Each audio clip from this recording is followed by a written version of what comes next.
अच्छा आप बताइए कि आप भी करोड़पति बनना चाहते हैं या आप सब बनना चाहते हैं? मैं तो बनना चाहता हूँ। आपका बस क्या प्रमाण है कि आप फेक नहीं हैं? ये हमने बहुत सारे लोगों को ऐसे देखा है, एक लाल धागे वाले, काली चोटी वाले, फटे जूते वाले, ये ज्योतिषियों के नाम होते हैं क्या? ऐसे लोगों को चिकित्सा की आवश्यकता है। झूठ बोलने का परसेंटेज जितना रखना पड़ता है, इतना बेशर्म कोई ज्योतिषी नहीं हो सकता।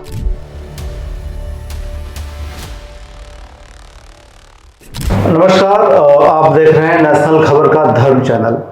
आज का हमारे खास कार्यक्रम है कटघरे में ज्योतिषी, यानी कि हमारा जो फेक एस्ट्रोलॉजर की जो सीरीज चल रही है उसका एक अगला हिस्सा है। और सबसे पहले मैं अपने उन सभी दर्शकों को आभार प्रकट करता हूं जिन्होंने हमारे इस प्रोग्राम को बहुत सारा प्यार दिया, बहुत सारा सम्मान दिया और बहुत ही सपोर्ट किया, क्योंकि बिना आपके सपोर्ट के इस सीरीज को हम आगे नहीं बढ़ा सकते थे। और उनका भी आभार जो फेक एस्ट्रोलॉजर है जिन्होंने हमें गालियां भी दी, धमकियां भी दी, क्योंकि उनकी धमकी और गाली नहीं होती तो शायद और साहस हमारा नहीं बढ़ता, क्योंकि हम डरने वालों में से नहीं हैं। जितनी गालियां आएंगी, जितनी धमकियां आएंगी, उतनी ज़्यादा सीरीज हमारी है और आगे बढ़ने वाली है।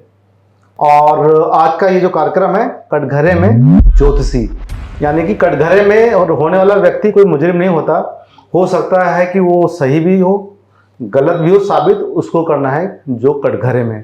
और आज हमारे इस पैनल में हमारे साथ मौजूद हैं हमारे पैनलिस्ट हैं देवव्रत मिश्रा जी, जो पॉलिटिक्स से लेकर सिनेमा तक व राजनीति सभी के अच्छे खासे जानकार हैं, वो भी हिस्सा लेंगे।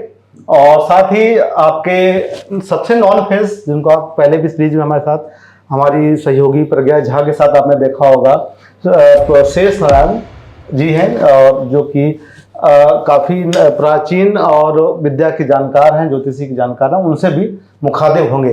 तो सबसे पहले हम सबसे परिचय लेंगे और फिर हम आगे बढ़ेंगे। और आपके सवाल, ये लिस्ट आप देख रहे हैं, ये आपके ही सवाल हैं जो हमने बहुत सर्च करके निकाले हैं, और उन सभी सवालों को आज हम आपके सामने रखने वाले हैं और सर से जवाब भी लेने वाले हैं। और देखते हैं आप इस जवाब दे पाएंगे नहीं दे पाएंगे, ये भी एक बड़ा सवाल है। जी 6 महीने में रिजल्ट देती है रेमेडी, कभी फेलियर नहीं हुआ। संपूर्ण विश्वास के साथ कह रहा हूँ, एक भी ज्योतिषी नहीं था। तो रात को आपने क्या करना है मेरे मालिक, थोड़ा सा तेल नाभि पे लगा के मालिश करनी है। इस वीडियो के बाद उम्मीद है आपको और सारे फोन आने वाले होंगे धमकियों वाले, उसके लिए भी आप तैयार रहिएगा अगली बार। नहीं, मैं सरकार से कहूँगा अस्पताल बनवा ले। दिवाली तक अगर पैसा चाहिए ना, यहाँ पे 24 लिख लीजिए। गुरुजी शेषनारायण जी, सबसे पहले तो आपका हमारे कार्यक्रम में बहुत बहुत स्वागत है। नमस्कार। और उम्मीद है कि आपके उस एपिसोड आने के बाद आपको बहुत सारी धमकियां मिली होंगी, जी गालियां भी मिली होंगी शायद, हाँ, और हिम्मत भी बढ़ी होगी उसके बाद आपकी शायद। हाँ, हमारा बचपन से अभ्यास पड़ा हुआ है। जब बनारस में थे तो बनारस में शास्त्रार्थ की परंपरा रही है जी। तो मैं ऐसा मानता हूँ, जिन्हें शास्त्र आता है वो शास्त्रार्थ कर लेते हैं, जिन्हें नहीं आता है वो गालियां दे लेते हैं। तो इससे समझ में आ जाता है इनको शास्त्र नहीं पता है। पता होता तो शास्त्रीय प्रमाण दे करके हमारी बात का खंडन करते, लेकिन उन्होंने ऐसा नहीं किया। उन्होंने जो कहा, मुझे ऐसा लगा इनके पास इतना है, यही है, तो मैं उसका स्वागत अभी भी करता हूँ। ताकि अक्सर लोग कमेंट बॉक्स में पढ़ रहा था मैं, तो सबसे पहले तो उन दर्शकों का आभार जिन्होंने आपको बहुत सपोर्ट किया, हमारे चैनल को सपोर्ट किया और हमारा मनोबल बढ़ाया कि हम इस चीज को आगे बढ़ाएं। लेकिन बहुत से लोगों ने आपको फेक भी कहा जी। क्या प्रमाण है कि आप रियल हैं, दूसरों को फेक बोलने वाले? जाके शिवलिंग पे बर्फ चढ़ा। मैं कहता हूँ 1 हफ्ते में या 11 दिन में आप कहोगे प्रभु से मिलन हो गया मेरा। आप हैं, लेकिन आप कितने फेक हैं या असली हैं, नकली हैं, क्या है आपका बस क्या प्रमाण है कि आप फेक नहीं हैं? असली की हम पहचाने पूछ रहे हैं, फेक नहीं है, ये क्या प्रमाण? बिल्कुल, ये इस प्रकार की जो शंका करते हैं, मुझे ये प्रसन्नता हुई कि कम से कम उन्होंने जानने का प्रयत्न तो किया कि फेक होता कौन है, और इसलिए उत्तर देने में हमें प्रसन्नता होगी कि ज्योतिष में विद्वान कौन है, इसको परखने के 2 ढंग हैं। प्राचीन काल में जो राजा लोग होते थे वो अपने यहाँ ज्योतिषी को बुलाते थे और ज्योतिषी से भविष्यवाणियां करवाते थे, और वो प्रायः प्राकृतिक भविष्यवाणियां होती थी, कई बार निजी भी होती थी। एक बार एक राजा ने बुलाया एक ज्योतिषी को और हाथ में अपने ऊँटी रख के पूछते हाथ में क्या है, तो उन्होंने कहा तुम्हारे हाथ में कोई गोला सा पत्थर है जिसमें छेद है। तो राजा ने कहा कि नहीं, नाम बताओ क्या है। तो कहते आपके हाथ में चाकी हो सकती है, ये गलती ज्योतिषी से होती है। तो कहते कथितम चक्रिका भागई करे ते नात्र संशय, तुम्हारे हाथ में चाकी का पहिया है, पील है। तो उन्होंने कहा कि लेकिन तुमने ये कॉमन सेंस नहीं लगाया कि हाथ में चाकी का पील आ नहीं सकता, इसलिए ये गणित तो तुम्हारी ठीक है कि कोई गोला पत्थर है उसके बीच में छेद है, लेकिन चाकी नहीं हो सकती। तो कुल मिला के राजा लोग इस प्रकार से परीक्षण किया करते थे। दूसरा कि आगे वर्षा कब होगी, कोई प्राकृतिक आपदा तो नहीं आने वाली है, राजा इस पर भविष्यवाणी करवाया करते थे। और तीसरी बात, कोई महामारी तो नहीं आने वाली है, राजा लोग इस पर भविष्यवाणियां करवाया करते थे। चरक संहिता में, इसी प्रश्न से जुड़ी एक बात कह रहे, चरक संहिता में जो आयुर्वेद का शीर्ष ग्रंथ है, जनपदोध्वंस अध्याय में वर्णन मिलता है कि महामारी आने वाली है, इसका पूर्वानुमान कैसे लगाया जाए, और ग्रहों के आधार पर वो लगवाया जाता था। भगवान पुनर्वसु ने कहा है वहां कि आगे महामारी आने वाली है, उसके लिए औषधियां संग्रह करके रख लो। तो राजा लोग इस प्रकार की भविष्यवाणियां करवाया करते थे, और जिनकी जितनी सही निकल जाती थी उन्हें उतना सफल ज्योतिषी माना जाता था, और जिनकी सबसे ज्यादा सही निकलती थी उन्हें राज ज्योतिषी कहा जाता था। ये प्राचीन पद्धति थी। लेकिन जब वर्तमान समय में अपना देश बहुत सारे समय तक पराधीन रहा, बड़े सारे ग्रंथ लुप्त हुए, साहित्य लुप्त हुआ, उस प्रकार के ज्योतिषी नहीं मिलने लगे। तो जो संग्रह किया गया ग्रंथों का, विद्वानों ने जहां तहां से जो संग्रह किया, उसके आधार पर जो व्यवस्था की, अब उस प्रकार के विद्वान नहीं मिले। अनुसंधान प्रारंभ हुए, नए सिरे से शिक्षण प्रणाली प्रारंभ हुई, धीरे धीरे उसे विद्यालयी व्यवस्था में पढ़ाया जाने लगा। पहले तो गुरुकुल में होता था, विद्यालयों में पढ़ाया जाने लगा, और फिर विश्वविद्यालयों में एक सब्जेक्ट के रूप में स्थापना हुई, और सब्जेक्ट में एक सिलेबस है ज्योतिष का। सिलेबस के तहत ज्योतिष से बीए, एमए और पीएचडी जैसी डिग्रियां होती हैं। बनारस हिंदू यूनिवर्सिटी में होती हैं, दिल्ली में अपने कटवरिया सराय में लाल बहादुर शास्त्री विद्यापीठ है, उसमें होती है, दरभंगा विश्वविद्यालय है। ऐसे बहुत सारे विश्वविद्यालय आज हैं जहां से जाकर के प्रमाणित डिग्रियां ली जाती हैं। अब आम समाज कैसे समझे कि प्रमाणित ज्योतिषी कौन है? एक रास्ता है कि या तो वो डिग्री देख के समझ ले, और दूसरी रास्ता है या तो उस ज्योतिषी से अपने जीवन की जुड़ी हुई कुछ घटनाओं के विषय में पूर्वानुमान करवावे, या उसकी भविष्यवाणियां पढ़े, और या फिर प्राकृतिक पढ़े। अगर सही निकलती है तो उसे समझना चाहिए ये बात सही है। तो इसमें बट हमारे भी सवाल का जवाब नहीं मिला जी कि आप फेक कैसे नहीं, आपस क्या डिग्री है? क्योंकि हम लोग डिग्री बात कर रहे हैं, असली बात कर रहे हैं, वो आपने अभी तक नहीं बताया। हाँ, मैंने आपने क्या किया हुआ? मैंने ज्योतिष से आचार्य संपूर्णानंद विश्वविद्यालय से किया है, और ज्योतिष से पीएचडी बनारस हिंदू यूनिवर्सिटी से किया है, इसलिए ये डिग्री का हमारा प्रमाण है। और दूसरा, पिछले 3 वर्ष से हम भारतीय मौसम विज्ञान विभाग को वर्षा संबंधी पूर्वानुमान देते रहे।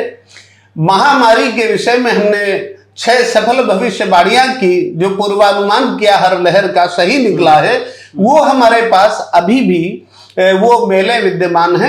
अगर कोई बहुत ज्यादा शौकीन है इस विषय की तय तक जाने के लिए, तो कमेंट्स बॉक्स में अपनी मेल लिखे, मैं फॉरवर्ड करता हूँ। अब आपके इसी सवाल जो आपने जवाब दिया जी, है, जी। इसका एक बड़े दर्शक ने बड़े अच्छे सवाल जवाब आपसे लिया है, मांगा है जी।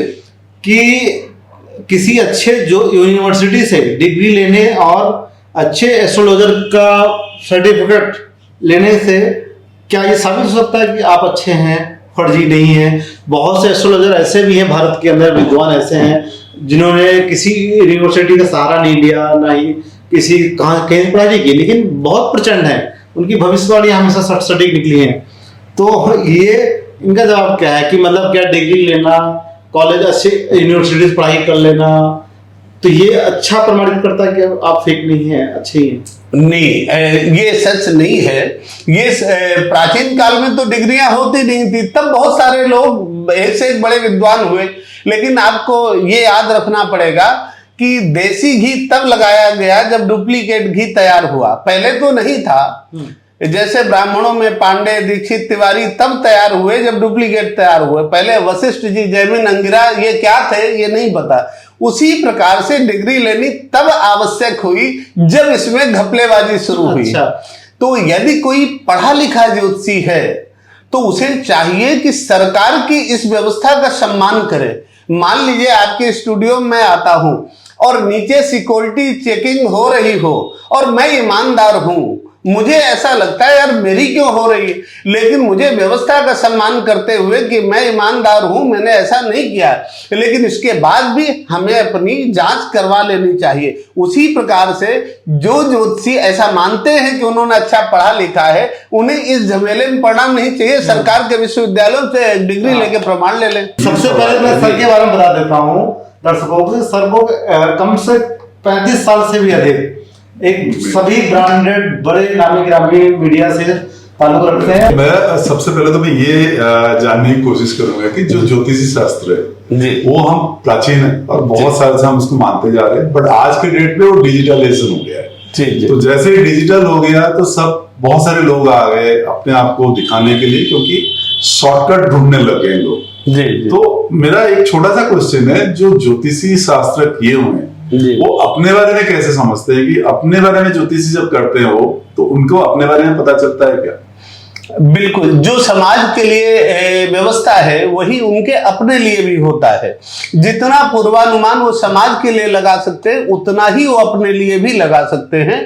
जो गणित के सूत्र जिनका प्रयोग दूसरों के लिए जैसा होता है, ये भी बहुत अच्छा आपका प्रश्न है कि जो फेक ज्योतिषी होते हैं वो दूसरे सबको तो बता आते हैं, और जब अपने देखने की बात आती तो मेरे पास कुंडली लाके पूछते, कहते हैं अपना अपने से नहीं देखा जाता इसलिए आप बता दो। क्योंकि वो जानते हैं दूसरों को तो हम धोखा दे आते हैं, लेकिन अब अपने लिए पूछना है तो बताओ। एक ज्योतिषी आया ऐसे स्वनाम धन, उनका बच्चा बीमार था बहुत, तो उन्होंने कई दिन फोन करके हमें समय लिया। हम बोले कुंडली दिखानी, तो हमने कहा यार आप तो देख लेते हो, क्या दिक्कत? कर नहीं, हमने सब कुछ किया है, पूजा भी करवाई, लेकिन स्वस्थ नहीं हुआ है। उसका मेन कारण ये था, वो जो कारण मान रहे थे वो वहां था ही नहीं, मार्केस दूसरा था। तो इसके बाद वो हुआ। इसलिए चाहे अपने लिए देखें या दूसरे के लिए, सूत्र एक है, सिद्धांत एक है, और कभी सिद्धांत से नहीं उतरना चाहिए अच्छी ज्योतिष के लिए।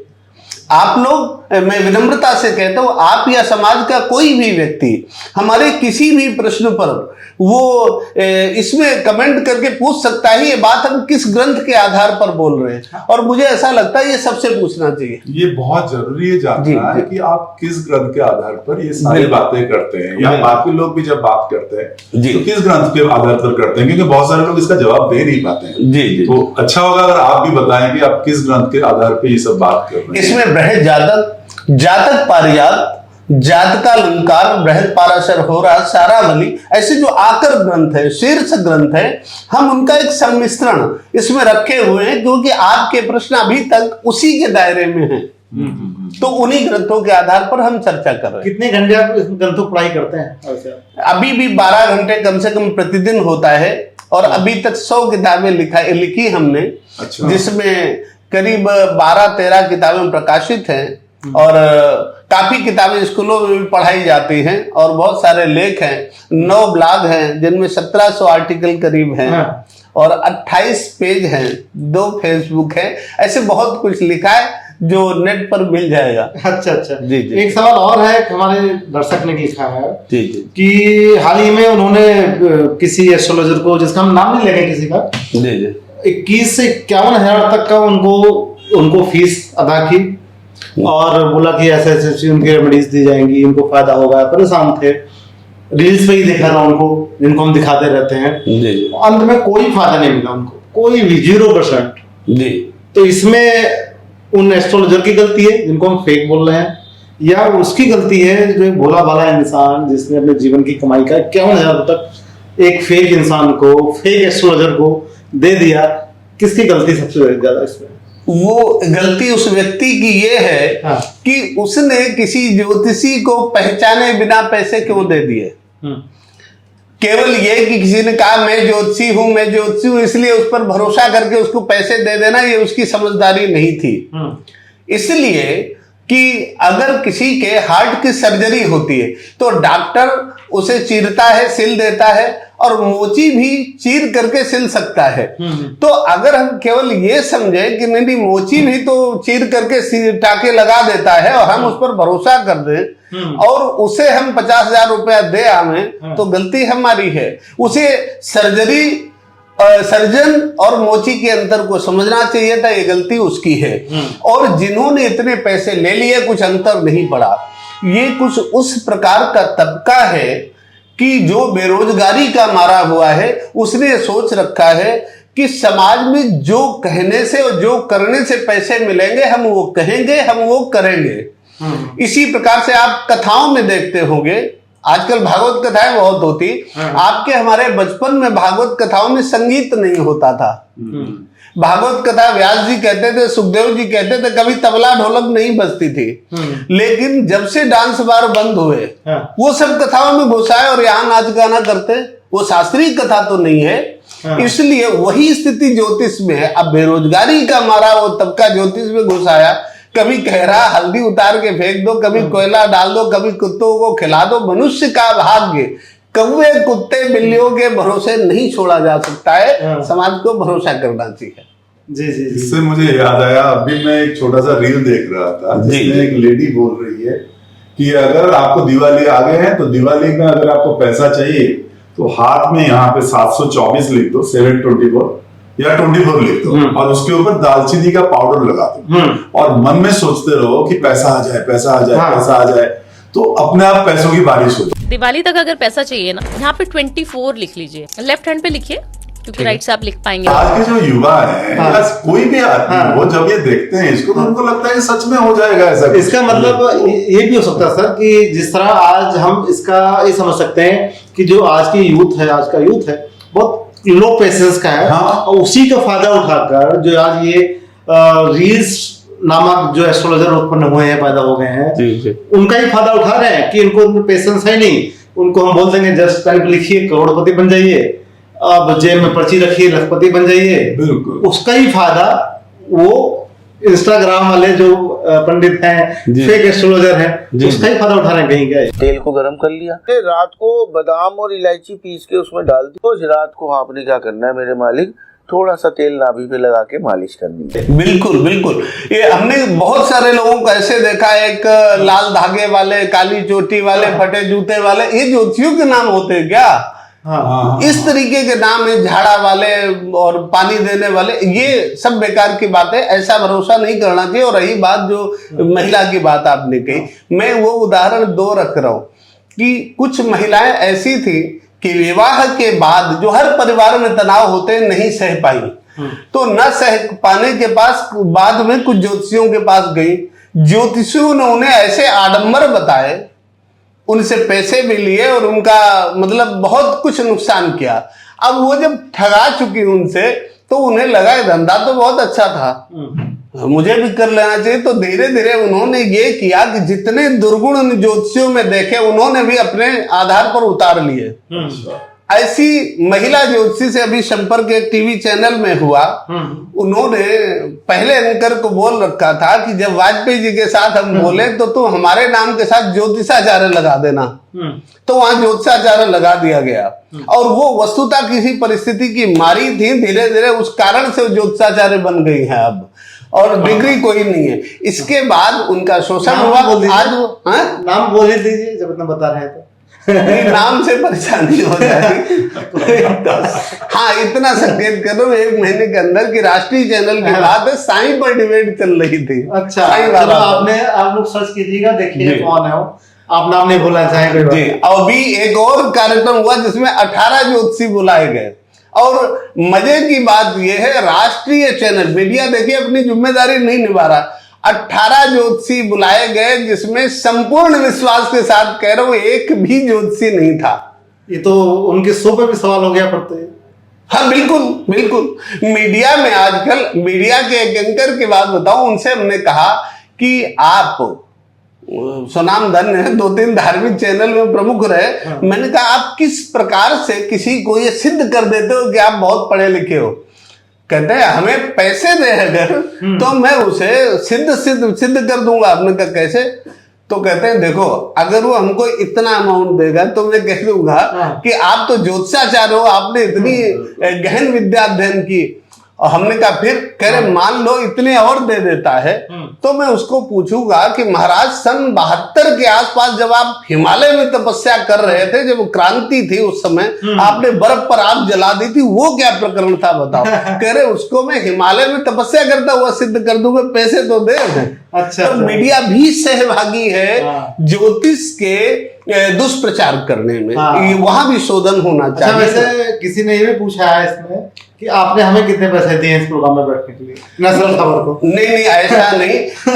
संजय जी का इस विषय में बहुत बहुत आभार है। और संजय जी हमें बख्शने को भी तैयार नहीं, पूरा चिट्ठा रखे हुए हैं। देख सकते हैं निष्ठा पूरी।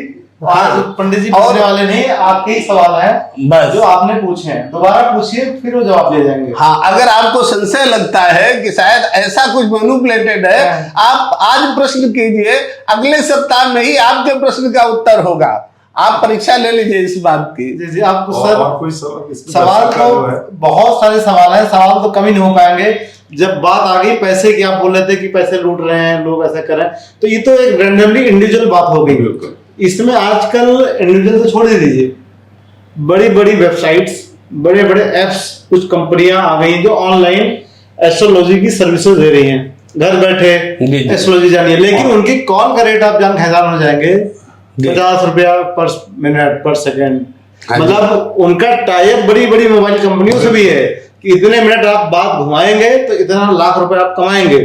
और एक चीज को घुमाने के लिए वो आपकी कॉल टाइम आप बात करते जाएंगे या जितने टाइम लगता है उस हिसाब से उसका एक पार्ट वो मोबाइल कंपनी भी एस्ट्रोलॉजर को पे करेगी और वो आपकी कॉल होल्ड पर या वेटिंग डाल दी जाएगी कि आपको कुछ बता करके 1 मिनट बता रहे होल्ड रहिए, आपको 1 मिनट बोल करके 5 मिनट होल्ड करवा देंगे, बताएंगे कुछ नहीं बोलेंगे, अब नेक्स्ट टाइम आप कॉल कीजिए। उनका चार्ज बन गया 200, 300, 500।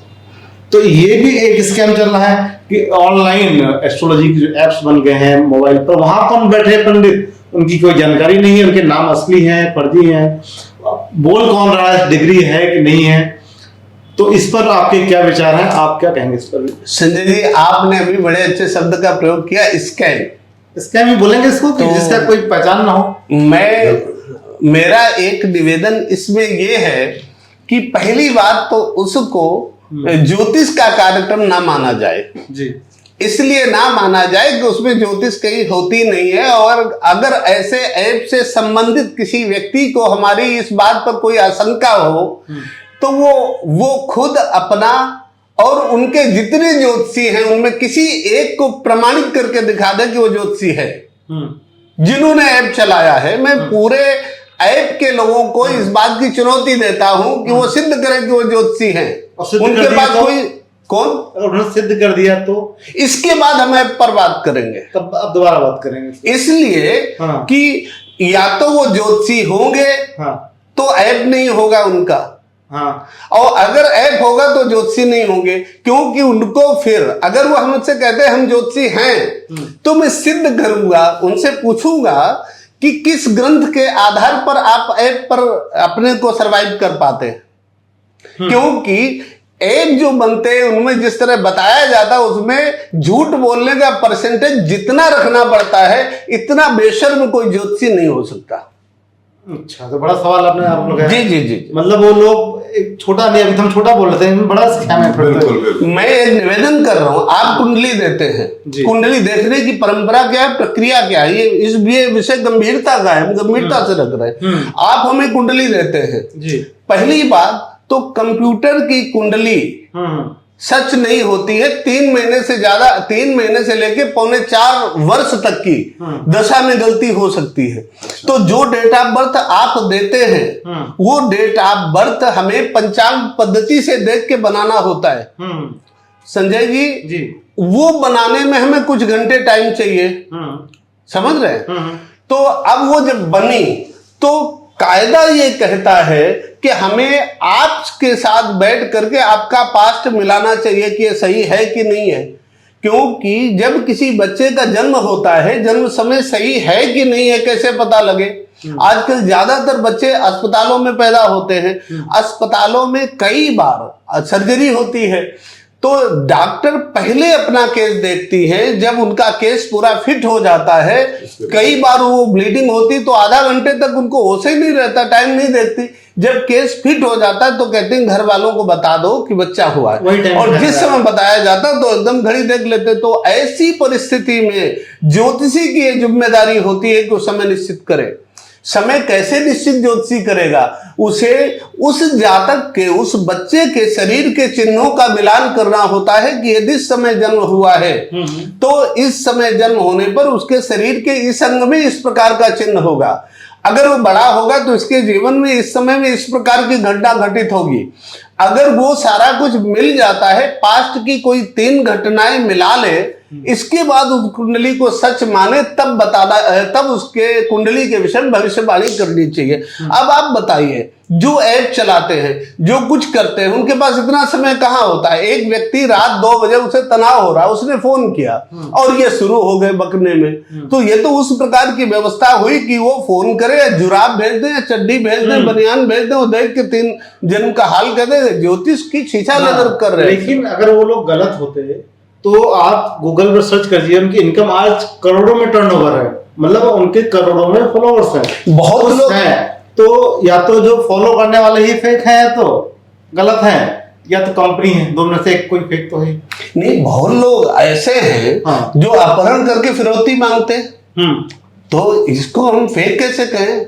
वो भी खुला धंधा है कि हम उसका अपहरण कर लाए, घर के किसी सदस्य का 5 करोड़ मांगते हैं। इसमें भी यही हुआ कि मानसिक रूप से उनको निग्रहित कर लिया गया। अच्छा, सामने वाले ने फोन किया कि भैया हमारा बच्चा बीमार है और ये ताकत है, ये दिक्कत है। हमने यहाँ फोन पर उसको बोल दिया, नहीं वो तो बचेगा नहीं, बाकी थोड़ी बहुत संभावना, वो जल्दी अगर नहीं करोगे, जैसे अस्पताल में बोल दिया जाता है अगर 2 मिनट लेट होते तो वो था, ऐसे ज्योतिषी बोल देता। तो एक तरह से मानसिक रूप से उन अभिभावकों को कैद कर लिया गया, इसके बाद पैसे लूटे गए। भाई ये बात का ज्योतिष का धर्म था कि जितना तनाव लेके व्यक्ति आया हो उससे तनाव घटा कर भेजो उसे।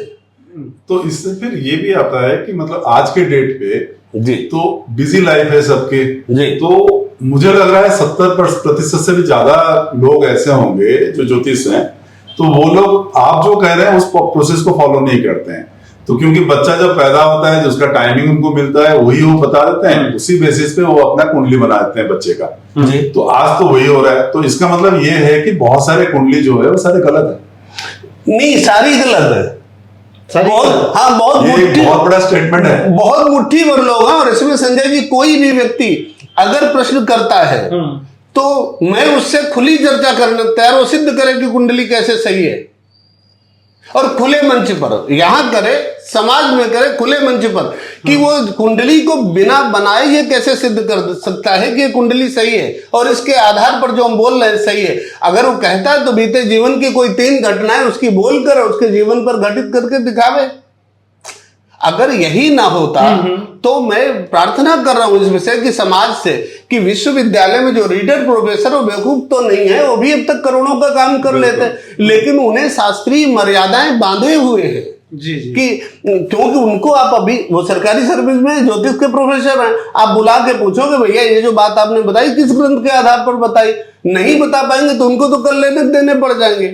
ये लोग खुला घूम रहे, जो मनाया बोल दिया, जैसे ये ज्योतिष करके नहीं। और इनको मैं फेक ज्योतिषी भी नहीं कहूंगा, इनके साथ से, इनके नाम के साथ से ज्योतिषी हटाया जाए। सीधी सी स्थिति ये फेक है केवल इनको। हाँ बिल्कुल, ये अगर कोई व्यक्ति ज्योतिष नहीं जानता और ज्योतिष के काम करता है, ज्योतिष की डिग्री नहीं है, ज्योतिष का अनुभव नहीं है, तो केवल फेक है। आज वो ज्योतिष को लेके पीछे पड़ा है, कल वो जो रेमेडी सिविर कौन इंजेक्शन था वो बेच रहे थे वही लोग।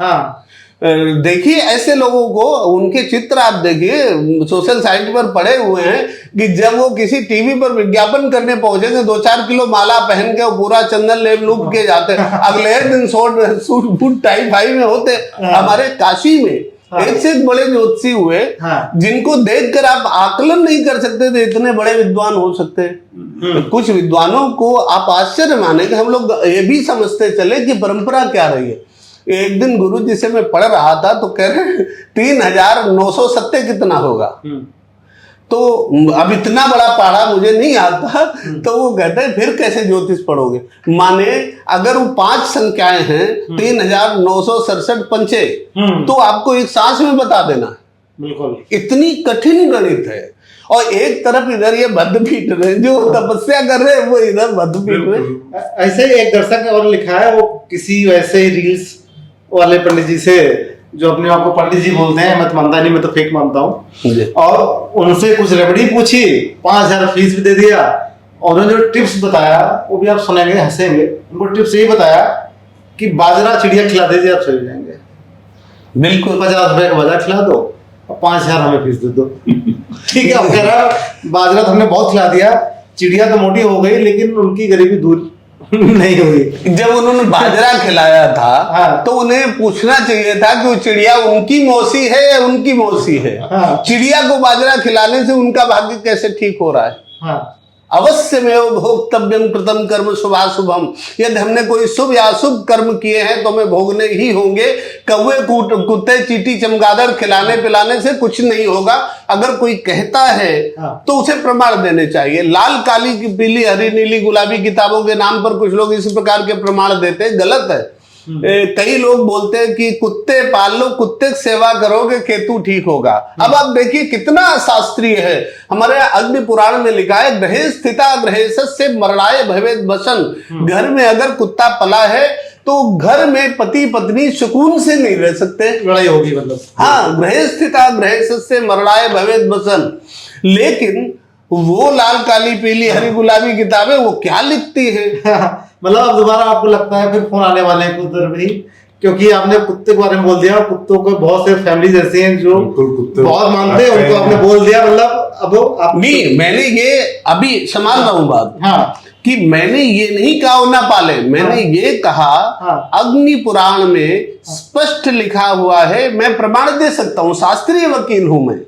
वो पाले ना पाले उनकी व्यवस्था है कि वहां स्पष्ट प्रमाण लिखा है, ग्रहे स्थिता ग्रहेशस्य मरणाय भवेद वसन श्लोक, कि घर में अगर रहे तो पति पत्नी के बीच कलह है या दो में एक के जीवन के साथ कोई दुर्घटना। ये 100% है आपका दावा। ये अग्नि पुराण में लिखा है, ऐसा होता है।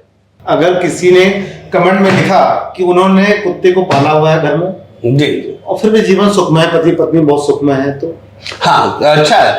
इसको मजाक में बड़े सारे उत्तर दे सकते थे, लेकिन हम शास्त्रीय उत्तर देंगे।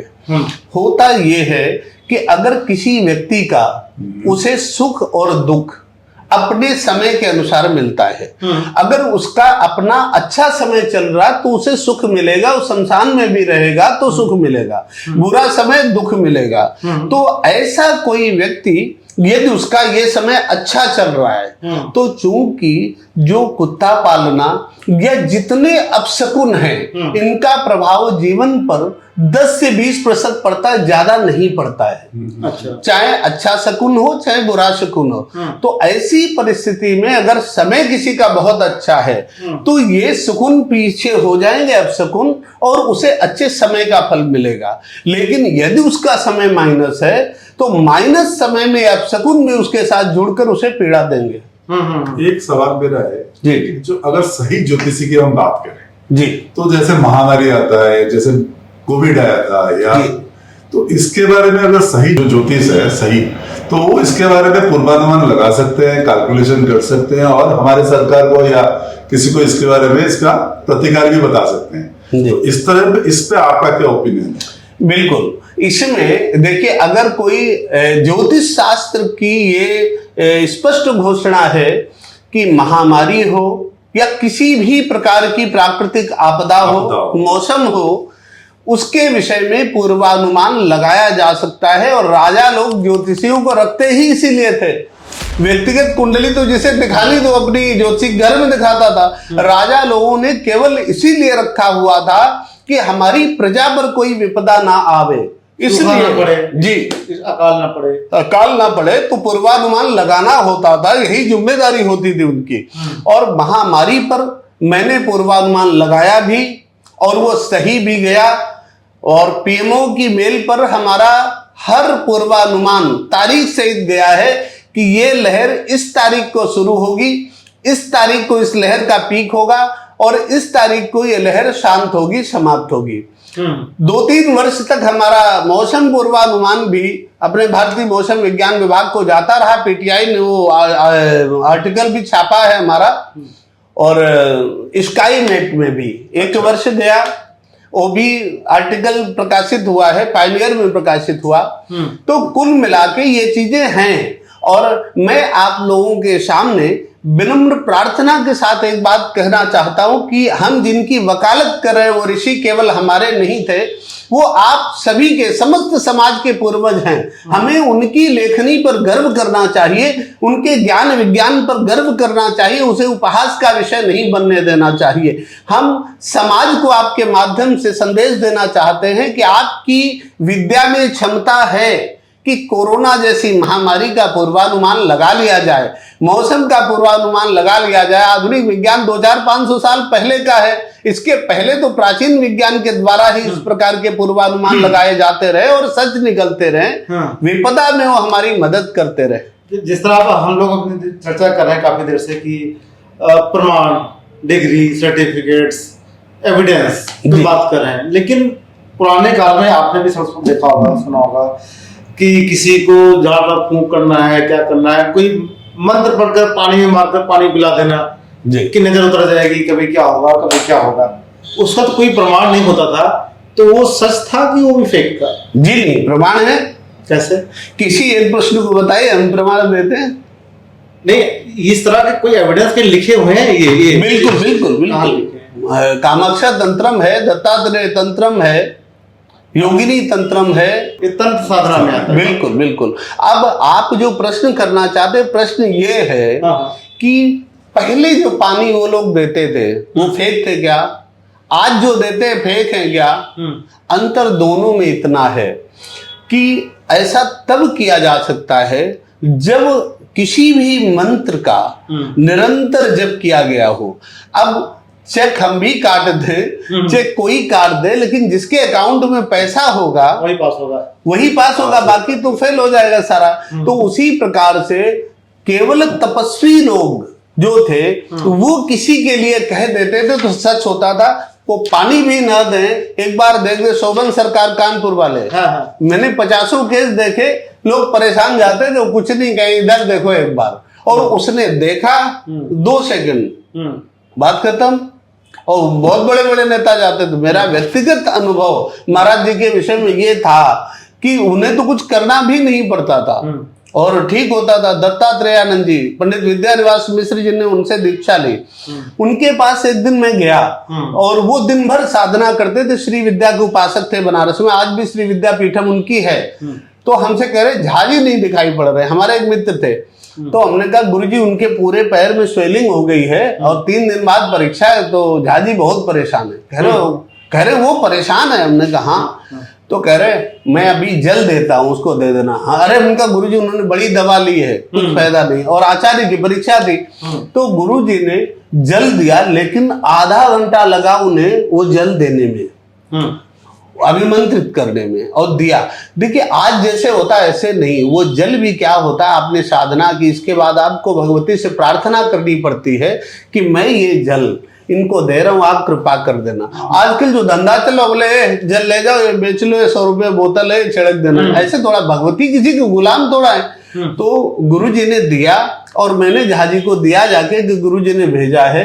तो हमसे कह रहे उससे कह दो तैयारी करे, परसों पेपर कर लेगा। अगले दिन सूजन खत्म थी उनकी पैर की।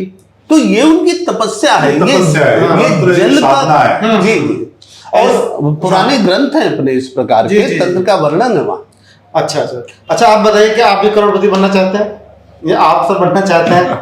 मैं तो बनना चाहता हूँ। मैं उनके लिए ये बात है कि इस तरह के अपने अभी लास्ट 2-3 वीडियोस देखे हैं, किसी ने लिखा कि हाथ पर ग्रीन पेन से लिख दीजिए, किसी ने बोला एक पर्ची लिखकर फ्रिज में रख दीजिए, जेब में रख लीजिए, 24 घंटे में 48 घंटे में आप देखेंगे धन वर्षा हो गई, इतनी हो गई कि आपको आईटी छापा ही पड़ जाएगा इनकम टैक्स का, इतने बस आ जाएगा। तो हम तो बन नहीं पाए, हम तो अपील उनसे करते हैं हमें बनाइए पहले।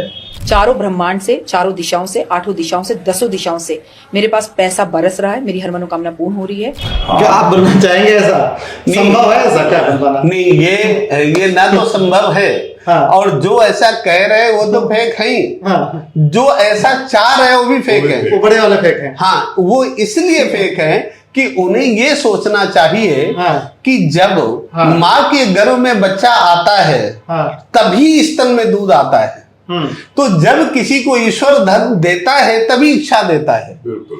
अगर उनके पास इच्छा है नहीं लेकिन उन्होंने पैदा कर ली इच्छा, भाई अगर उनके पास 10-20 करोड़ हैं और उन्हें कार की इच्छा है, वो कार खरीद सकते हैं। हाँ। इसका मतलब है कि कार संबंधी उनकी इच्छा ईश्वर पूरी कर रहा है। हाँ। मकान की इच्छा है पूरी कर रहा है। लेकिन इसके बाद भी वो सोच रहे नहीं इच्छा तो है ही नहीं, क्योंकि इच्छाएं पूरी करने लायक उनके पास सब कुछ है। इसके बाद वो चाह रहे बहुत कुछ और चाहिए। जब और चाहिए तो माँ के स्तन का दूध प्रकृति अपने समय से देगी, लेकिन जो चाह रहे नहीं साइड में मिले तो साइड के लिए वो लोग बैठे भाग्य बेच रहे हैं और वो खरीद रहे हैं। छुआरे लाल कपड़े में बांध के लॉकर में रख दीजिए। हमें घर में आपने क्या किया, मंगल को पहुंचा दिया, दबा के पैसा आएगा। आपको कोई सवाल हो तो इसमें एक दर्शकों का बहुत ही इंटरेस्टिंग सवाल है। हाँ। कि कहीं ऐसा तो नहीं कि आप अपना दुकान चला लेंगे? हाँ, एक पूछ गया कि लिखा कि आप इतना सब चीजें कर रहे हैं, ज्ञान दे रहे हैं, बांट रहे हैं, नहीं, अपना दुकान तो नहीं इसके चलाना चलते चाहते हैं, तो बहुत ही आप अपने आप को प्रमोट कर रहे हैं,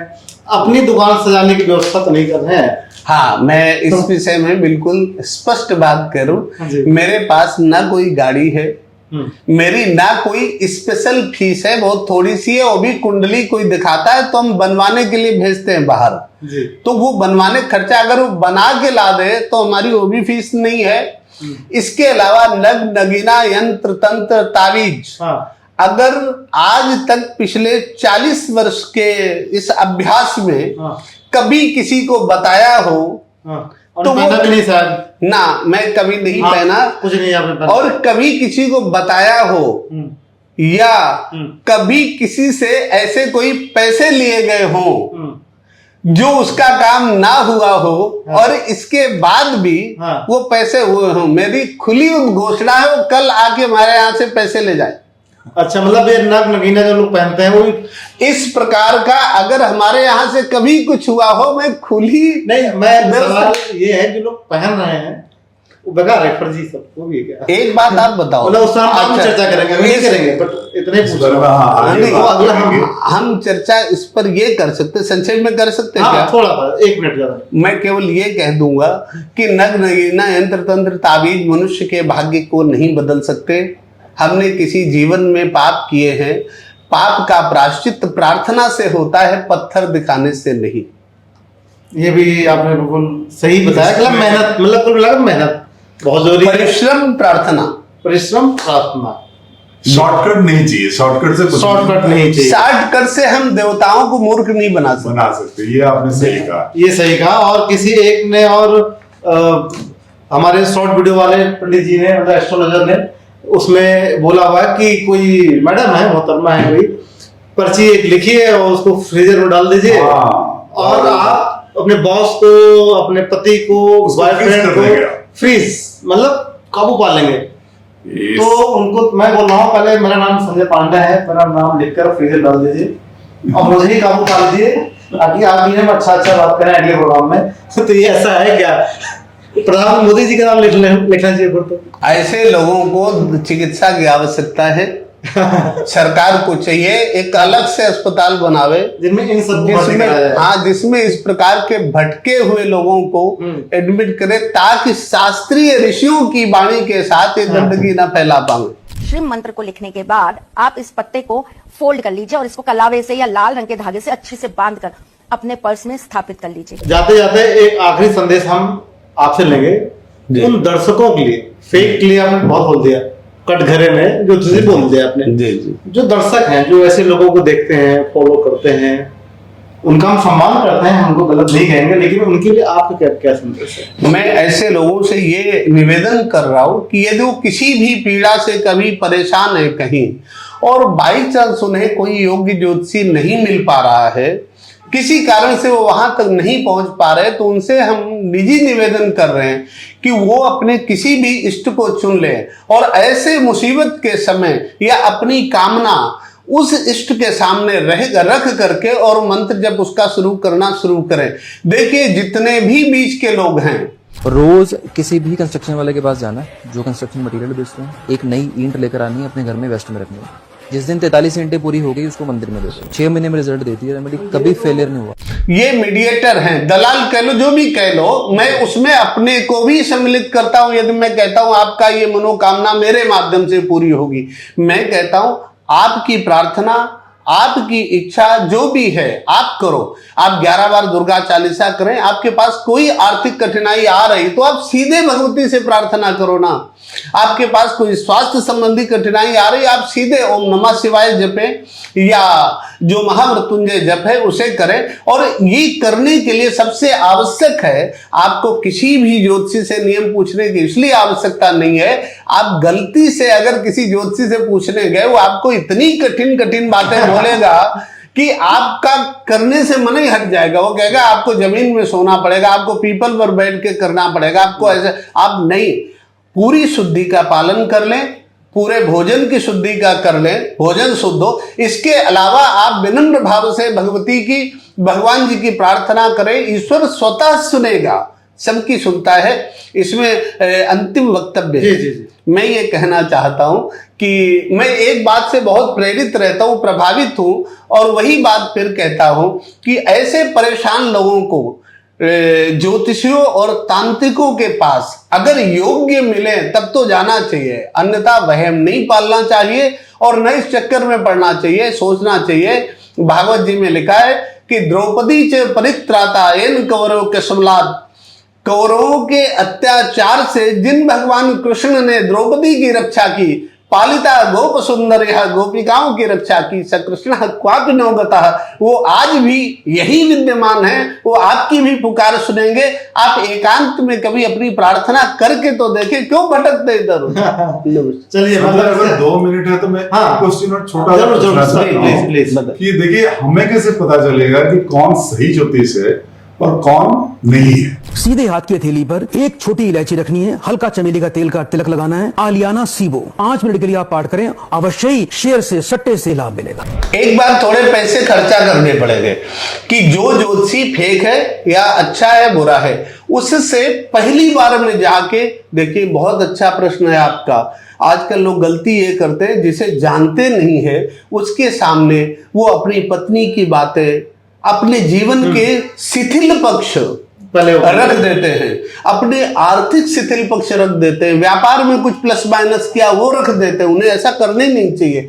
पहली फीस उन्हें फ्री में देनी चाहिए और उनसे सीधे कुंडली देके अपने बीते जीवन की कोई 2 से 3 बातें पूछनी चाहिए। और वो अगर नियर अबाउट भी घटित हो जाती है, मान लीजिए 70%, 60%, 50% भी आ जाती है, जो कॉमन नहीं है, कॉमन नहीं है, 50% भी अगर घटित हो जाती, तो अपने बच्चों की बात, अपने परिवार की बात रखनी चाहिए। और नहीं तो ये समझना चाहिए ये पैसे हमारे चले गए, इसके बाद हाथ जोड़ के चला आना चाहिए। बहुत जरूरी है ये। अपने परिवार के, आप 50 परिवार उजड़ गए इसमें। लोग परेशान हुए, रात भर तनाव में रहे, नींद नहीं पड़ी, और उन्हें शंका है कि उनकी पत्नी विश्वसनीय नहीं है, या स्त्री को शंका है उनका पति विश्वसनीय नहीं है। और वो सुबह हुआ पंडित जी के पास पहुंचे, और जाने के बाद वहां चर्चा शुरू कर दी। कह रहे क्या बताऊं मैं, इतना बड़ा संकट है, वो गद्दारी कर रही है हमारे साथ या वो गद्दारी कर रहा।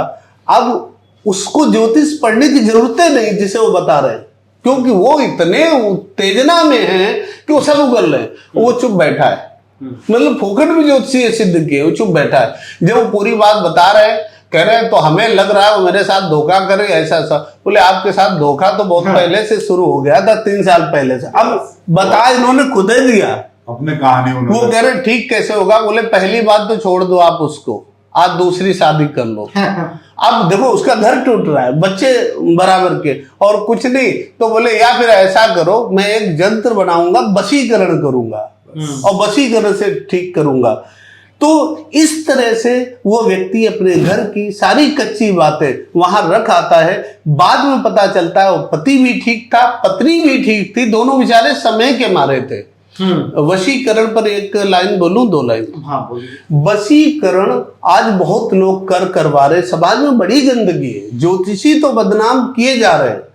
जो लोग परेशान हैं वो खुद जाते हैं कि मैं वशीकरण करना चाहता हूं, बोले मैं तो पैदा हुआ था वशीकरण करते अब लोग करना शुरू कर दे। तो उसका कारण ये होता है कि देखिए, वशीकरण में जो हमारे प्रयोग हैं, दत्तात्रेय तंत्र में है, बहुत ग्रंथों में प्रयोग हैं, तो वो कुछ तो है मंत्रात्मक और कुछ ऐसे द्रव्यात्मक जिनमें ये चीज इस दिन इसको खिला दो तो बस में हो जाएगा।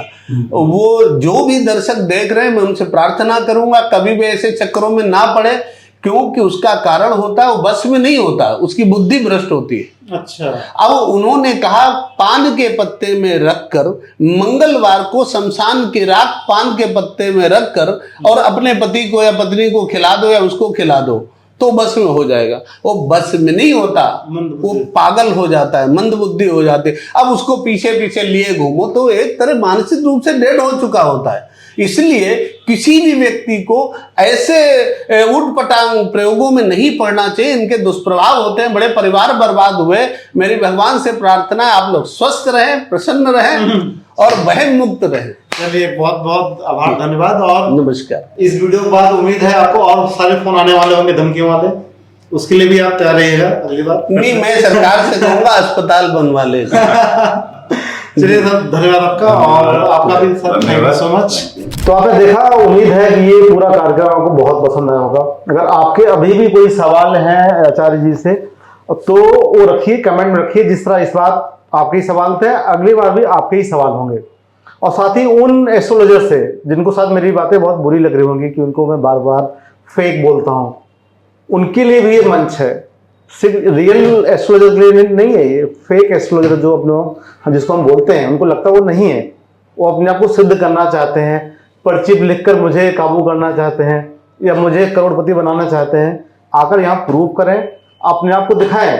तो मैं चैलेंज करता हूँ कि उनकी भी तारीफ के पुल में इसी मंच पे बांधूंगा कि आप फेक नहीं, आप रियल हैं। तो सच का सामना कीजिए।